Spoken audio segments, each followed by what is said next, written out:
chapter 1 of Mesillat Yesharim. This will be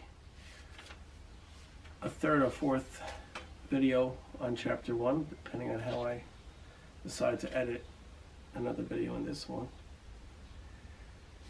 And again, we're talking about Bever Klal Chovata Adam Bolamo, concerning man's duty in the world. So let's go to Vesira Be'emes Shekvar. You got it? Vesira Be'emes Shekvar Lo Yuchal Shum Ba'al Seichel Lahamin Shetachlis Briyasa Adam Hu Matzavo Ba'alam Hazeh. In truth, no reasoning being can. The purpose of man's creation relates to the station in this world. Right? Ki Mahem Chaya Adam Ba'alam Hazeh. What is a man's life in this world? Right? Who is truly happy and content in this world? And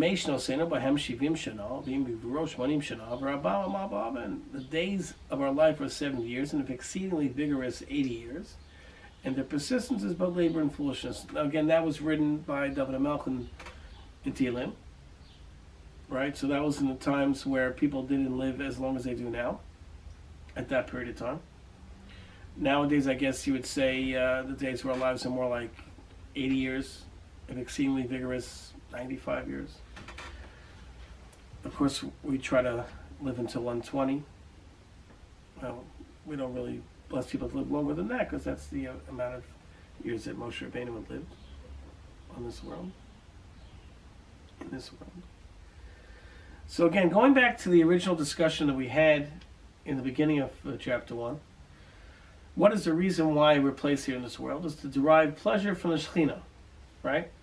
So if that is the purpose, again, this is a book that logically shows us from things we already know, as the author had stated, how logically over time, by continuing to see things from a real logical perspective, not from what we think is logical because we're in a lazy mindset where people just exist. But when you look into the matter really deeply, this world is just a blip in time. It's not really that important, other than to do mitzvos and do things that get us towards the next world.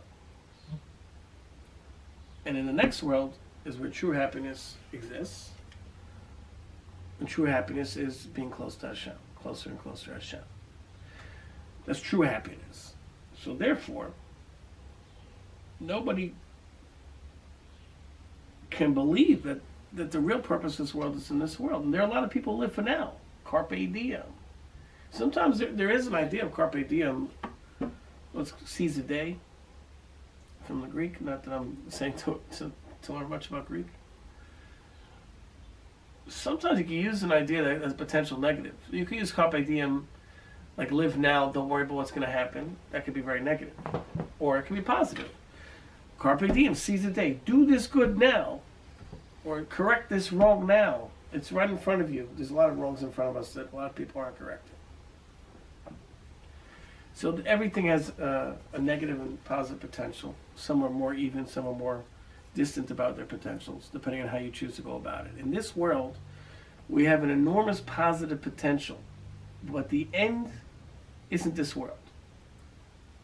The means towards the end is this world. The means are here. The means are fulfilling our potential. For a Jew, doing the mitzvah. For a non-Jewish person, keeping the Sheva mitzvahs b'nei Noach, and I would say specifically supporting the Jewish nation, but not just lip service. I mean, seriously, not supporting them for your end goal. You are being the non-Jewish people who believe in an end goal that contrary to Judaism. Saying sincerely, people believe in one God, respect the Jewish people are correct, the Torah is correct. I mean, and they just want to serve Hashem. That's a good way for a non-Jewish person to live life. Mm-hmm. If they can get to that, it's not so easy. Not everyone's put in a station that's easy to find that path. We're supposed to be a light to the nations. Avram Avinu was a light to the nations. He helped people get away from idolatry, into monotheism, and to believe in one God. The means for a Jewish person, this book was written for a Jewish person to read. Initially, the intent of the Ramchal, I'm assuming, was for a Jewish person. This was written for people who are Jewish, because there's laws written here that discuss how we can keep them better, that are for Jewish people. Not to say that a non-Jewish person can't learn from such a sefer, but this is a book for Jewish people. And Jewish people have 613 mitzvot to do. Jewish men. I believe this was written for Jewish men, not for women. Again, women can study this as long as they have a certain level and mindset, and gain a lot of derive a lot of pleasure from it. Ultimate pleasure, meaning closeness to Hashem. But if someone was looking at an agenda, man against woman, woman against man, then they could read the Sefer and then might find things that God forbid finding fault for this writer where it's not due, where he wasn't at fault. I believe this is a very great work, and surely many Chachamim agree with that. There's very few people you'll hear doubt the words of the Ramchal if they have a good mind on them and a good heart. Again, to review, what is our purpose in this world? To do the will of Hashem. What was the purpose of Hashem creating the world? So we could. You're going to say it, so say it. We just went over it. Derive pleasure in the presence of Shekhinah, and the ultimate place to derive pleasure in the presence of Shekhinah is Olam Haba. Now, interesting enough, I was reading in Derech Hashem, also written by the Ramchal. When we think about the next world, we don't usually think about. I'm not an expert in this topic. I'm just saying some stuff from what I read, and I definitely have to look into it further. We should think about our souls. We don't think about a body, right? Usually, but there's definitely Ramchal talks a lot about after Tzikatim Eitim that our body joins the soul, and then has a chance to go and become more perfected, just like Adam Arishon had that chance before the first sin. After the first sin, it says in Derech Hashem, it was quoted from other places, I'm sorry, I don't know where Ramchal was quoting, I should look it up. After the first sin, man was no longer in a state that he could perfect himself just by living in this world. That's why we need Tzikatim Eitim. That's why we need a process of, sometimes you need a process of total destruction in order to rebuild or renew. So we have Tzikatim Eitim, and then we are renewed. Then we have a chance to be more perfected again. So actually, after Tzikatim Eitim, we still can do. But there'll be only, I don't know, there's different shitas in this, but there's a certain amount of time, I guess, we're still doing in the eternity. Even according to what I was reading in Derech Hashem, it seems that we might have bodies in a more perfected state, join our souls for eternity.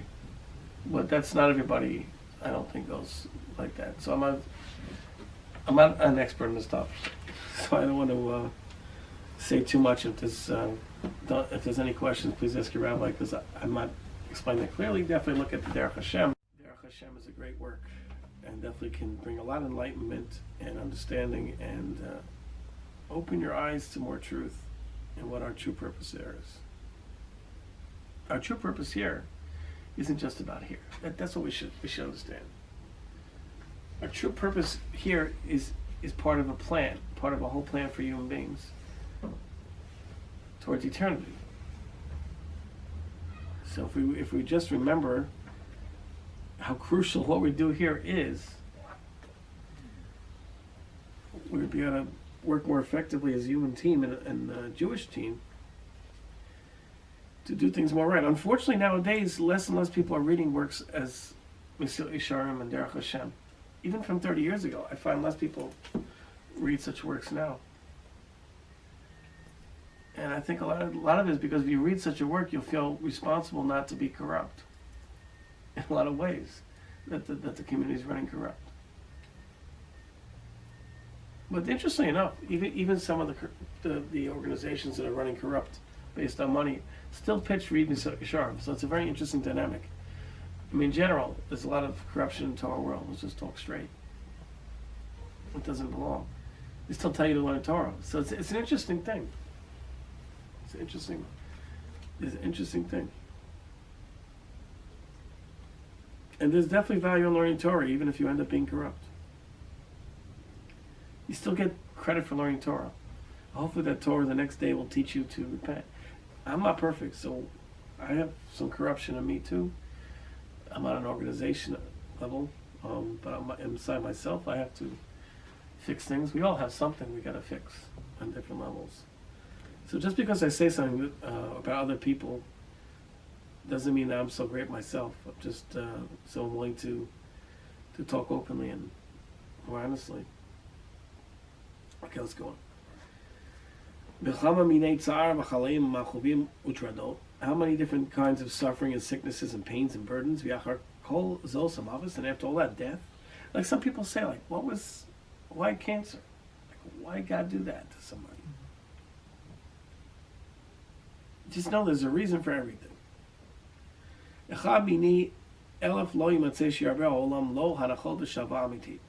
Now 1 in 1,000 is to be found to whom the world has yielded a superabundance of gratifications and true contentment. Now again, you'll say, oh, this billionaire is living it up. He's having a great time. He's got, beautiful life, and beautiful kids, lots of money, yachts and homes, great food. Even at a mitzvah level, donates Torah, learns Torah. I'm saying donates Torahs to different congregations, learns Torah. Has a lot of guests at his house. Even a lot of students will say he's a Talmid Chacham. It's not real contentment because we don't even know what that means. Because where is real contentment and happiness? It's from. We just went over this 3 times, so you got to know it's chazaka.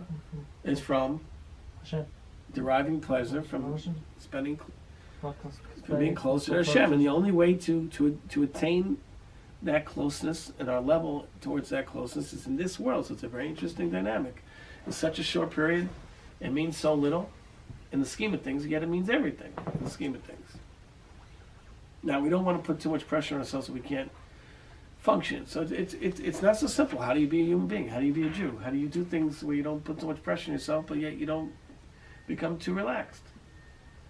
So the truth is, without a Torah, we wouldn't be able to do much, handle these things. The Torah itself has influence by learning it. It's a calming influence too.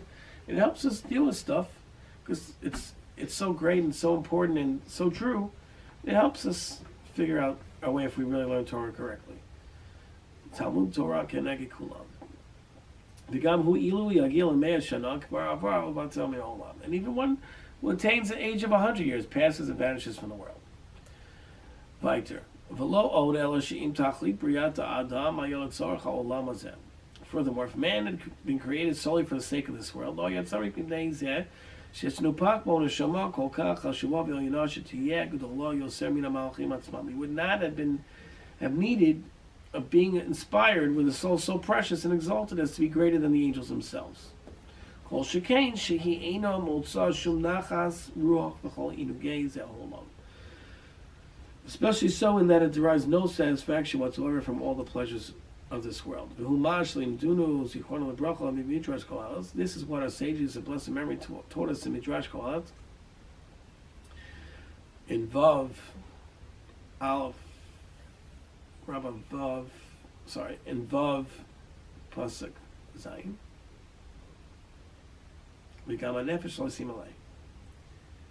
And also the soul will not be filled. What is this analogous to?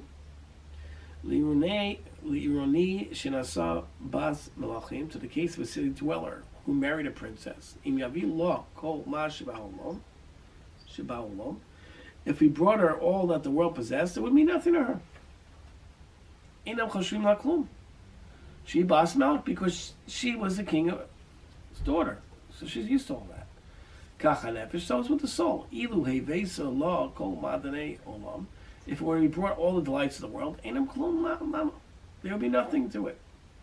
Shemina al-yonim, in view of its pertaining to higher elements. Money means nothing in the next world. Mm-hmm. If you make $1 trillion, it won't mean anything in the next world, unless you did something with it correctly. Against your will you were created, against your will you were born. For the soul has no love at all for this world. Klal Elo the Rava Moises opposed to the contrary, despises it. In Kain Badai Lo Yabore is Borei Prias the Tachlishu Neged Chukov and Imas Yimeno. The Creator, blessed be His name, certainly would have never created something for an end which ran contrary to its nature and which it despised. So what's it saying here? So if our soul despises this world, yet we're placed here. So why are we placed here? Our soul doesn't want to be here. So Hashem has a plan. For the ultimate plan, it's necessary that we spend some short time here. Sometimes a baby is taken early. Not early, it's taken early in life. For that baby, he spent his time, they needed to be here. I don't remember the story as clearly as I should. There was a holy man.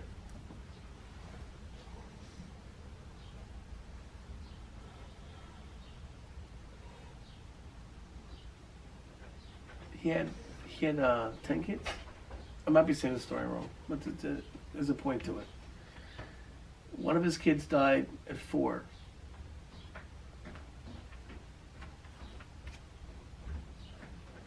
So he died at 4 suddenly, and I think, here we go. A holy man, he made sure to build a mikvah, to pay for a mikvah for the community. And in that mikvah, a boy drowned. His boy drowned. One of his sons, a 4-year-old. And he didn't understand. I built a mikvah, right? He had a dream that week, I believe, where somebody came to him, a very holy man, and said that your boy was my neshama in this world, and I believe it had to do with, I'm not sure, but I think someone who suffered in World War II wasn't able to go to a mikvah. I believe that's the story, but it was I think for some reason he wasn't able to go to mikvah one time. Oh, before he passed, he wasn't able to go to mikvah. I think it was because of World War II. So this was his neshama going to the mikvah, like and fulfilling his purpose. Mm-hmm. So it made the man feel a lot better. His son served the purpose. Men have obligation to go to mikvah? In general? Obligation nowadays? No. This was then. No. In general, men doesn't have it. That's a good point what you're saying. I mean, we don't have to go to the mikvah now because of we don't have the Beis HaMikdash. So we're not serving the Beis HaMikdash, we're not offering sacrifices. So there's no real tumah and tahara. It's spiritually, it's good to go to the mikvah, but it's not the same obligation. For men. For men. Women have to go to the mikvah. Women have to go to mikvah. Sure. They have obligation. Because they have tumah and tahara with coming nida, sure. Yeah. And they say bracha. A woman says a bracha when she goes to a mikvah. Thank you. Yeah. When men go to the mikvah, we don't say bracha. We're not allowed to say bracha. Bracha b'vatala. Today, I was talking about today, if a man doesn't go to a mikvah, he just goes inside, dips himself, but there's no bracha. A woman goes, she makes a bracha. Well, like when we're underneath the water, we're allowed to think like, I want to purify myself. We're allowed to think. I'm saying, actually pronounce. No, I'm asking you. Yeah, I think you're allowed to, but to just pronounce the words Baruch Atah Hashem Elokeinu. It's good you mentioned that, because when I was younger, I was wondering if you say a bracha when you go to mikvah. I don't think, by Ashkenazim also, I don't think by Ashkenazim, I don't think so. Yeah, it's for real. I should check on that though, I don't think so. I think you're right. Well, again, like you always say, consult a local rabbi. Consult a rabbi. I'm not a rabbi, I'm just a speaker. Maybe one day I will be a rabbi. No, there's a program in Tel Aviv, I got accepted. It's a 5-year program, I gotta show up. Last time I showed up there actually was about a month ago. Baruch Hashem, I was in Israel, and it seems that the hotel that the Beis Medrash was in was under reconstruction, so me and my son went to a shul nearby. You know, a lot of people think in Tel Aviv there's not a lot of religion, but if you go on Ben Yehuda Street in Tel Aviv, not far from the beach, there's actually a lot of Beit Knesiot and a lot of people learning Torah. Not to say that's the right place to be always. I'm just saying once you're in Tel Aviv, there are places to learn Torah, and some people are thriving and learning really good Torah over there. There's even a Chabad opened up over there recently. Oh, But I think most of that block is not Chabad. But the Chabad in Israel is a lot different organization than Chabad in America. Chabad in Israel goes like more like the normal path that most of the congregations are running. This is not to say bad against Chabad. I'm just saying it's a different style, more in America than in Israel.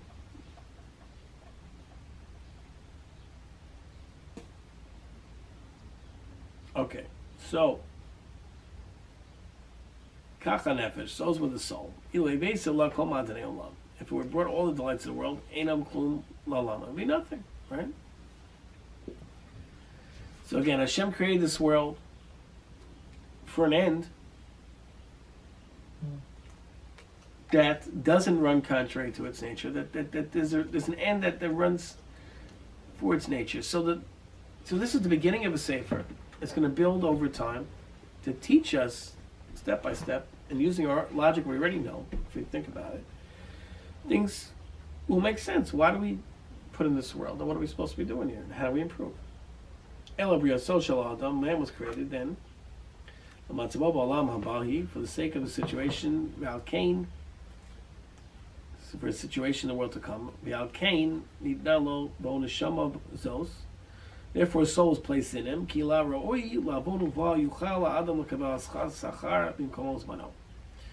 For it befits the soul to serve God, and through it a man may be rewarded in his place and in his time. And rather than the world's being despicable to the soul, is to the contrary, to be loved and desired by it. This is self-evident.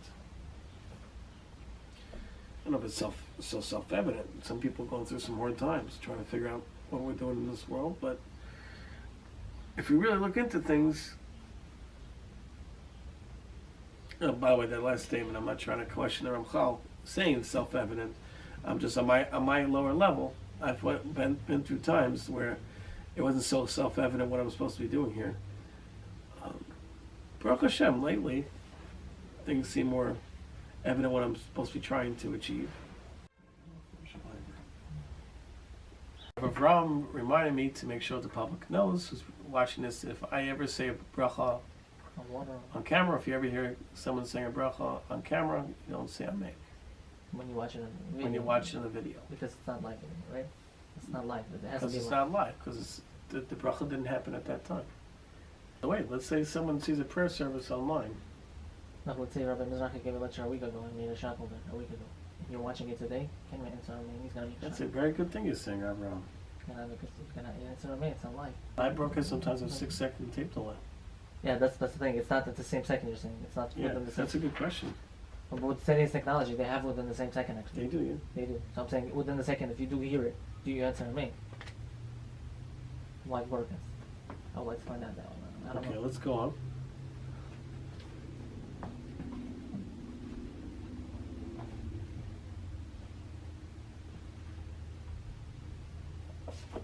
Okay.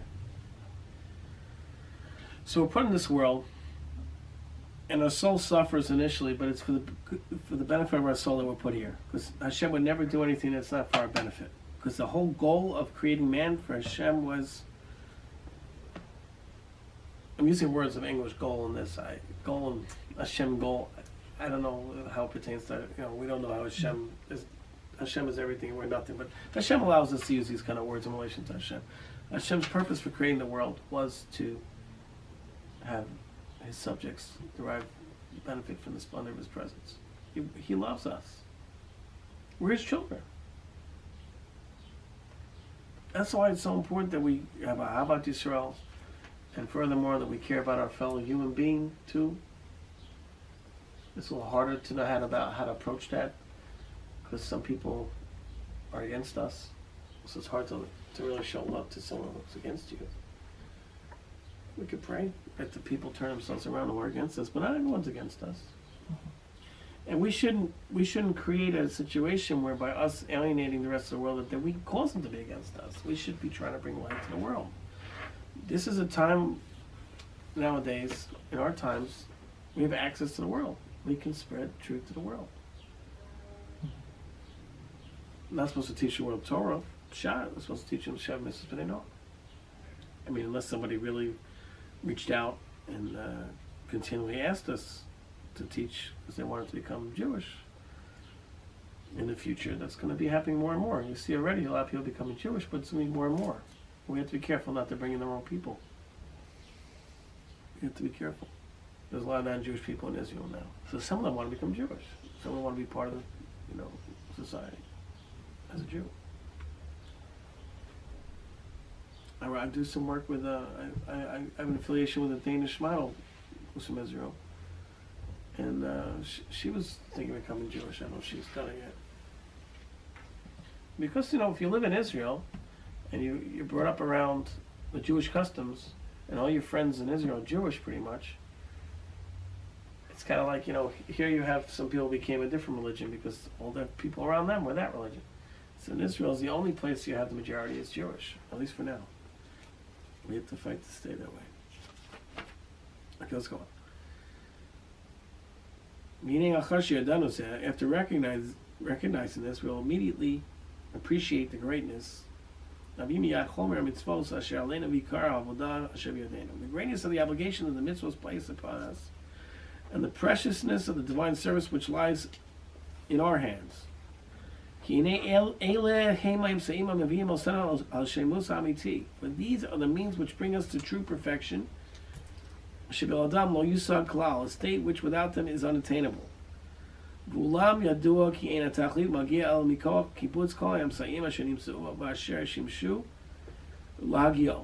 It is understood, however, that the attainment of the goal results only from a consolidation of all the available means employable towards its attainment. That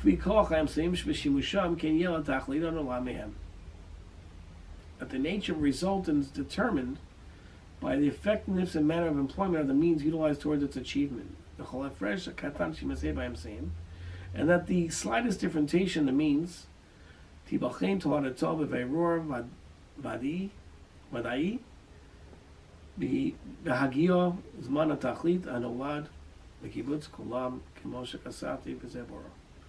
that the slightest differentiation in the means will be very noticeably affect the result to which they give rise upon the fruition of the aforementioned consolidation. This is self-evident. Now these are nice words. So,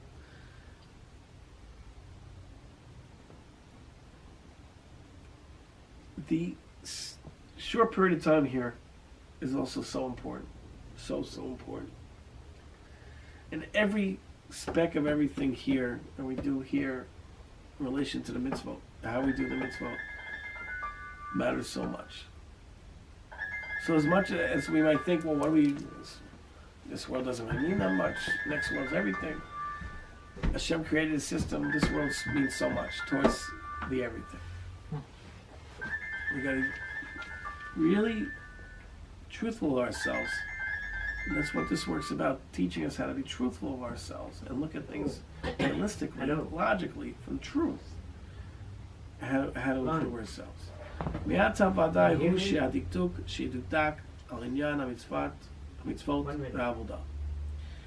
It is obvious then that we must be extremely exacting in relation to the mitzvot and the service of God.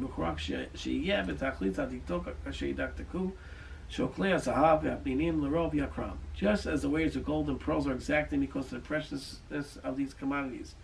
He saw it in Tom, no lettuce, bashemus, hamiti, vayikar, hanitzli, she'en yikar lamalo, mimenu. For their fruits result in true perfection, eternal wealth, than which nothing is more precious. Like going back to our society, just being from, saying you're from, looking from, black hat, tzitzit sticking out. Some people wear the long pants, which is a great thing if you're doing it good. It's great. It's a great thing. It's obligation, no? It's not an obligation to have long pants. That's about it, yes. You definitely can't cut certain corners. I don't believe that wearing black is part of religion. mean, they've seen It's not there's a chiyuv of wearing. Chiyuv, I don't even know if it's good. What's up? Any news? This is my own opinion. I don't think that Send me a text to tell all around the world people, if you're religious, you should be wearing black, when Torah doesn't say anything about it, and it comes from a European custom. And unfortunately, a lot of people in society look down on you if you don't wear black.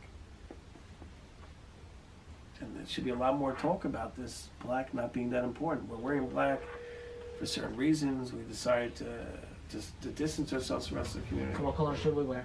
No, whatever you feel is more respectful, and of course we don't want to look like a girl. Torah does say don't wear stuff like a girl, so we got to be careful. What does that mean? Some people might think the scarf is like a girl. Nowadays, I think this passes for guys. But yeah, maybe certain pinks. Any news? Not all pinks. Some pinks are guys. You got to be really nowadays. Just got to be really careful. You got to be careful not to try to look like a girl, because nowadays it's popular to look like a girl. I know many straight people who dress like a girl just to be popular. Really? Yeah, and I had to lecture them. They don't always agree. So are guys not allowed to I dress lost like a girl? I lost a friend. He wasn't Jewish. If he was Jewish, I'd be more careful not to lose him, because I kept lecturing him not to dress like a girl for his career. He likes girls. He's a regular guy as far as that, but for his career, it's popular to dress like a girl. So he's dressed like a girl in some skits. I told him he wanted me to be his agent. I don't want to be your agent if you can dress like a girl. I warned him. Then he cut me off too, because I kept the lecture. But it's the other way around also. A girl's allowed to dress like a man. Yeah. So nowadays it becomes a interesting situation, because a lot of girls wear pants. It's normal. Yeah, but she allows you to wear pants. No, I'm talking about there's different chiyuvim, sniyat and as far as the answer of dressing like a man. But that's like a man also. No, pants is man. Yeah, but nowadays women wear pants, and they make pants for women. So if she's wearing jeans that are guys' jeans, so I think it's more like some girls are actually purposely trying to dress like a guy purposely. So that's Actually, I remember one it's time. not a simple situation, because then certain pants are more sneeze than others. Some skirts are very unsneeze. Mhm. Unfortunately, people wear tight skirts. Yeah, it's not. I remember actually one time we asked in the high school, one of the rebbeim in our high school, how did a woman come to? He mentioned it actually. How did a woman come to wear pants? Because originally, before, it was like in the late 1800s when women started wearing pants. Before that, all women, Jews and non-Jews, were wearing skirts. And how did it come? So one woman went to the mall shopping then. She tried on pants and she said, "Wow, it's so comfortable." Because of that comment, and she told her cousin. That's what happened. It spread to the world because of one woman putting on pants and saying, "Oh, it's comfortable." A woman is still allowed to go to the mall, as far as I know. Okay. Don't think from our sake, can't go to the mall. It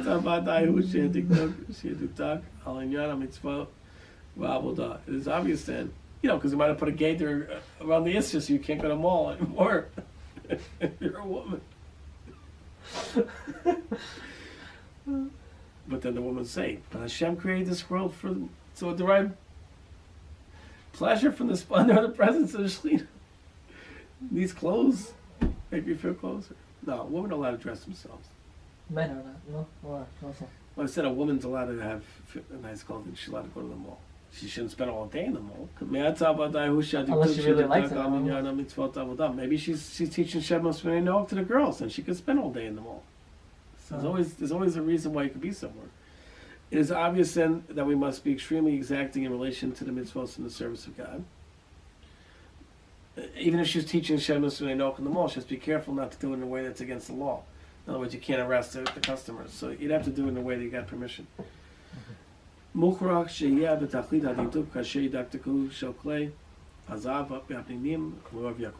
as the weighers of gold and pearls are exacting because of the preciousness of these commodities. You've been in 47th Street before. You see a package of diamonds. They grade it. They see size. So surely the mitzvot are much more important than diamonds. Diamonds can be copied. They're making better and better copies. You can't copy a mitzvah. You can't fake a mitzvah. Not to Hashem. I mean, you might be looking like you're doing mitzvah, you're not doing, but Hashem knows. Ki saw the Tama, no let us Bashemus Amiti Vayakar Anitzli Shein Yakar Lamalo Mimenu. For their fruits result in true perfection and eternal wealth, than which nothing is more precious. So what's the most expensive thing in the world?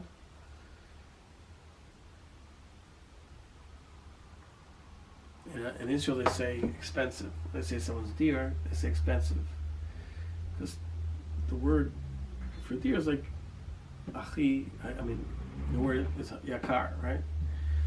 So if you translate yakar in English, it's expensive. So you see a lot of people say my dear friend, they say, oh, my expensive friend.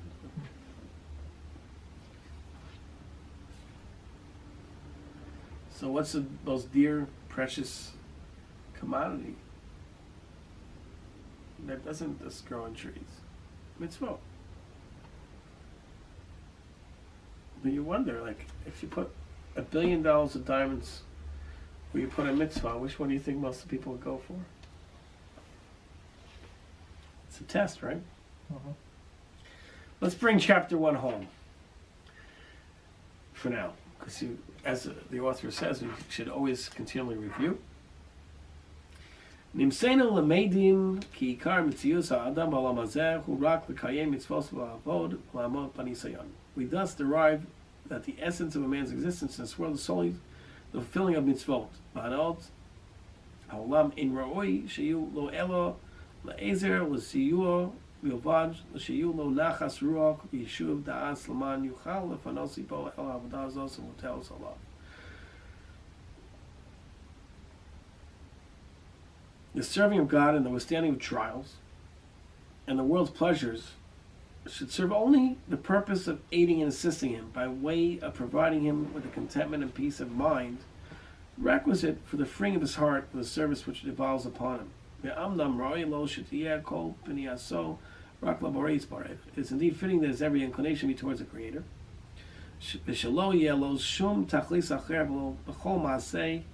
בכל מעשה שיעשה עם קטון ועם גדול, אלא להזקרב אליו, להספרק ולשמור כל המחיצות, המפסיקות, בינו לבין קונו. It is indeed fitting that his every inclination be towards the Creator, may his name be blessed, and that his every action, great or small, be motivated by no purpose other than that of drawing near to the Blessed One and breaking all the barriers, all the earthly elements and their concomitants. What's a concomitant?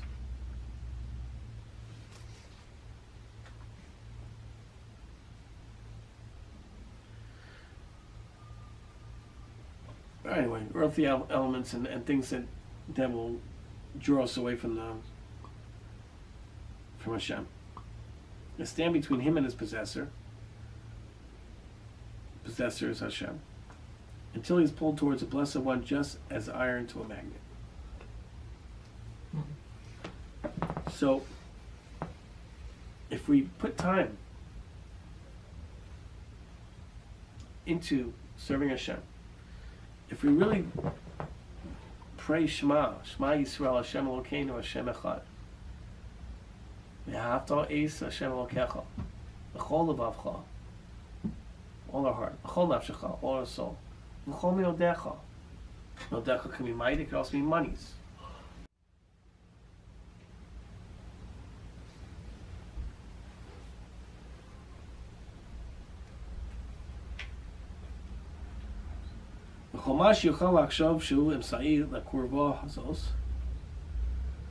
Anything that might possibly be a means to acquiring this closeness, he should pursue and clutch and not let go.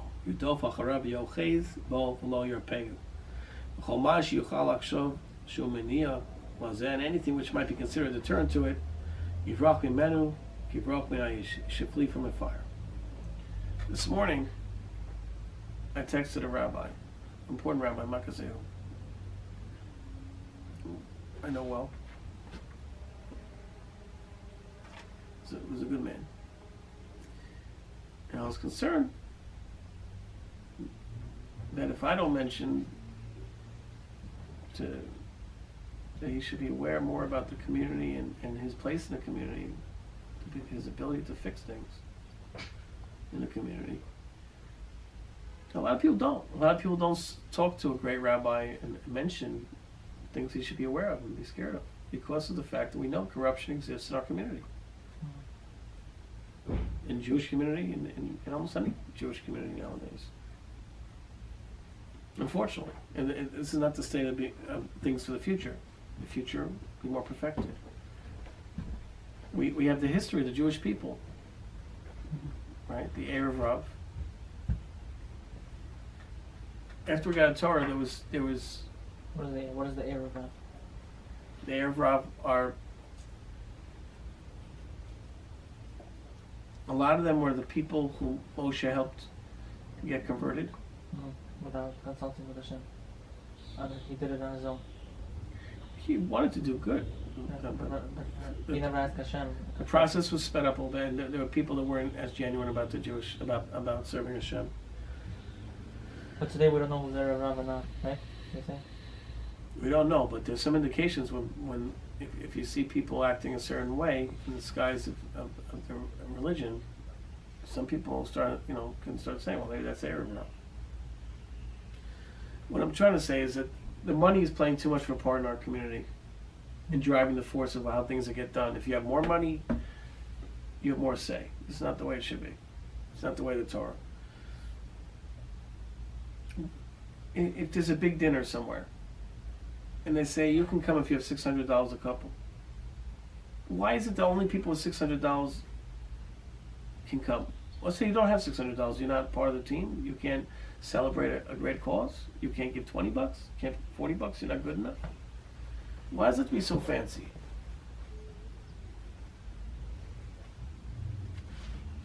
But if you have money, shouldn't you make it fancy? No, that doesn't mean. I don't agree with that. Not if everyone else is not included. You want to make it fancy. Let everyone else come for less. Price of dinner, whatever the price of the food costs, let them come for that. I know. I personally, I felt bad that I wanted to go to a thing I couldn't afford the $500, and why am I not included? I like this cause. Why does it have to be such a fancy event? You think the Torah says it has to be a fancy event? No, they're doing it because that's how they're going to bring in the money. And the rich people want to go to a rich event. Not everyone who shows up for $500 is rich. Some people are scripping and scrounging just to make believe that they can be in society with the rich people. This is true. It's a shame because such a good cause is backing it. Most causes are good that they're doing these events for. Like I have a friend getting honored, but I can't afford to show up, so I can't afford to see my friend getting honored.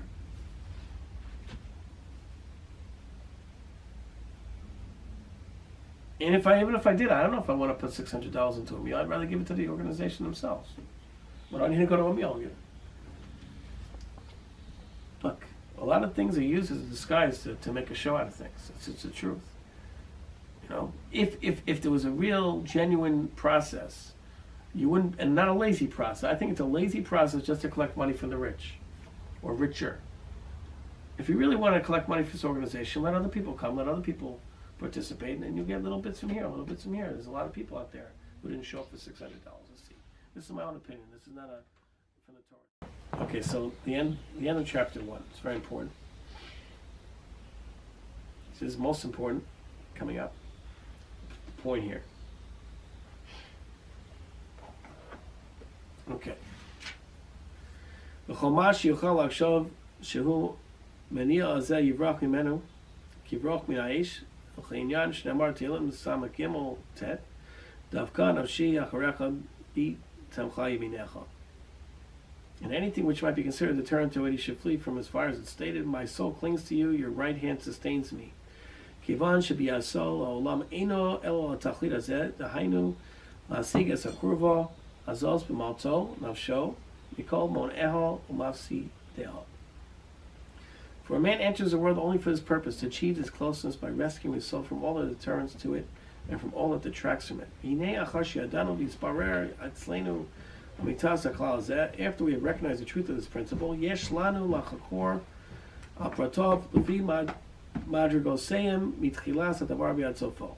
After we have recognized the truth of this principle and it has become clear to us, we must investigate its details according to its stages. This is important. K'ma'osh Sidram Rabbi Pinchas ben Yair b'ma'amar shlo she'evenu kvar b'hagdamosenu. As they were arranged by Rabbi Pinchas ben Yair in the statement which has already been referred to in our introduction, Hazirus these stages are Hasirus, watchfulness, Hasrizus, zeal, Hanikius, cleanliness, Aprishus, separation, Hatara, purity, Achasidus, saintliness, Hanava, humility, Yiras Achet, fear of sin, V'Akdusha, and holiness. Shia? V'Atan V'Arein, Echad, I Siyata didn't Yeshua. understand. Chassid. And now with the aid of heaven, he will explain them one by one. So as we just read, the Ramchal, shares with us in this Holy Sefer, Mesillat Yesharim, the steps, step by step. How do we approach reaching the levels we're supposed to get to? No one can do everything overnight. If we attack it with a plan, and if we have the truth behind us, we were given the Torah. Hashem gave us the ultimate plan on how to be good. The Torah. Nothing can be done without Torah. Nothing for real. But because what's real pleasure, as we just mentioned, is deriving pleasure from the Shekhinah, from the presence of the Shekhinah. In this world, as much as we don't have anything, we have everything because Hashem gave us the Torah. And in the Torah, Hashem imbued upon us some of that presence. And there's so much in Torah to fulfill us in this world forever. I say forever, this world is temporary, but if we learn the Torah and keep the mitzvot, then that temporary becomes forever. The process of the temporary this world becomes the forever of the next world.